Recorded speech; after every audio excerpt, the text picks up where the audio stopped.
واش خبارك باللي فكره بسيطه تقدر تاثر في الملايين ديال الناس وتزيد من المبيعات ديالك باكثر من 11% في عام واحد؟ هادشي هو اللي دارته الشركه ديال كوكاكولا في 2014. دارت واحد الحمله تسويقيه اللي دارت بوم وقلبات بها الموازين ديال التسويق في العالم كامل.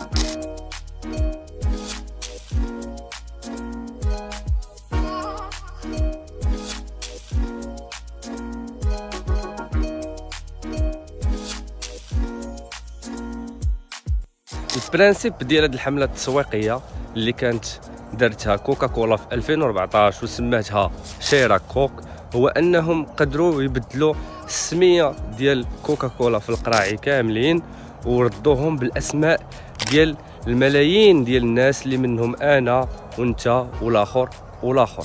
والهدف هنا كان واضح وباين انهم يخليوا الناس متشوقين يقلبوا على الاسماء ديالهم ولا الاسماء ديال لي مونبر ديال لا فامي ديالهم ولا لي كوليك ديالهم ويصوروا لهم ديك لابوتاي ويصيفطوها لهم ولا يشاركوا معاهم هذا الشيء في وسائل التواصل الاجتماعي. والنتيجه هنا هي بصح كانوا تشاركوا ملايين ديال لي فوتو ولي ستوري في السوشيال ميديا ديال الناس اللي كانوا لقاو لي نون ديالهم ولا لي نون ديال لي مونبر ديال لا فامي ديالهم ولا لي كوليك ديالهم في هادوك لي بوتاي ديال كوكا.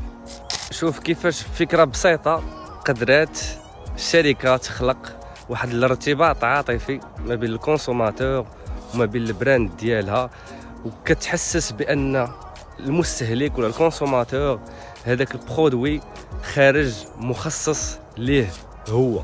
هادشي هو اللي كنقولوا ليه في عالم الماركتينغ البيرسوناليزد ماركتينغ. ما تنساش الا عجبوك في هاد المعلومات جيم كومونتير بارطاجي معك لا فيديو. تشاو.